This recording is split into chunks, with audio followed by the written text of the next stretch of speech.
Right on. Hello, everyone. I'm Dr. Luis Estevez, and I'm going to talk to you today about how AIMM is using its technology and biocidal plastics to prepare a self-disinfecting N95 respirator mask. So, of course, everybody knows by now what an N95 respirator mask is, thanks to COVID-19. But what's less known is how they're used in the hospital system. And it's not at all environmentally sustainable. Basically, there's just one mask per patient. It gets thrown out like Kleenex. And then not to mention, during tremendous stresses on the system, such as during COVID-19 or any other kind of crisis, what ends up happening is the supplies become strained. And what you saw with COVID was the price jumped over 1,000% per mask. And then because of the dire shortages, then you have to reuse masks and keep using them. And that can lead to cross-contamination between patients, which can add further costs. So it's not only environmentally unsustainable, but economically unsustainable, the current system as it is. So what we're proposing is a self-disinfecting N95 mask where we attach biocidal nanoparticles to the fibers in the N95 mask. This is by no means a trivial task, and it's something that we can do, and it's secret sauce that we bring to the table. We estimate that this will add roughly $2 to $4 cost to the mask to get a $20 value proposition at the end. This process can be utilized as well in various other plastics, polymers and plastics. So it's something that we can use in other applications as well. We're kind of working on the patent right now with UD on the process itself. So how it compares to everybody else? Well, the standard is really vaporized hydrogen peroxide and others like it. And the differences are huge. Like basically, you have to use the mask as long as possible before you get it clean. So then you have to, I kid you not, store it in a brown paper bag while you use it day to day, week to week, even up to 30 days sometimes. And then very carefully try not to contaminate yourself or your patients. Send it off to be cleaned. About 40% of them, up to 40% of them can get sent to the garbage because they're not able to be cleaned.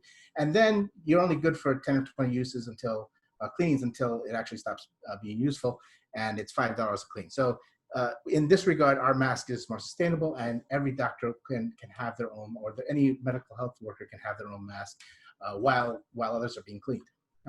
So when you look at the market and what we're targeting, our initial market is going to be the Miami Valley Health Hospital System.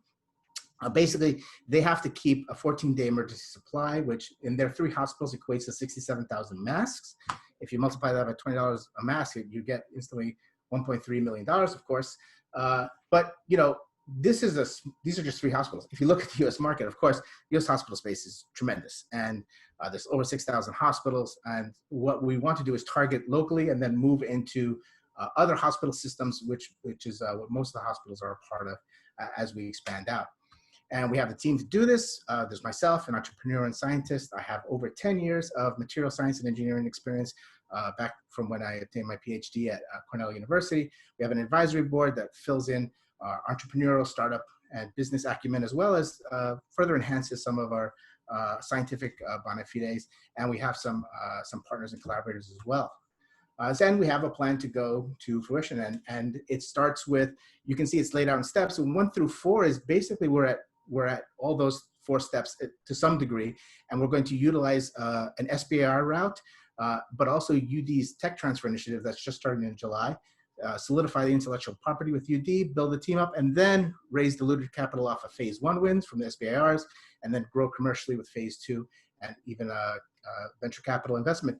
That will let us to diversify this technique into other applications such as biocidal microfiber cloths, water purification, and other biocidal plastics.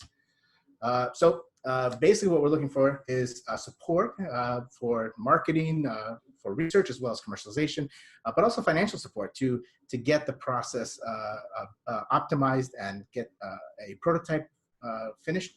And then, of course, support for obtaining manufacturing connections. We're working on this now, but of course, anything would be helpful. And then eventually to go into a seed round and even a Series A round to get further funding to grow the company. And with that, I'll invite your questions, and thank you for your time.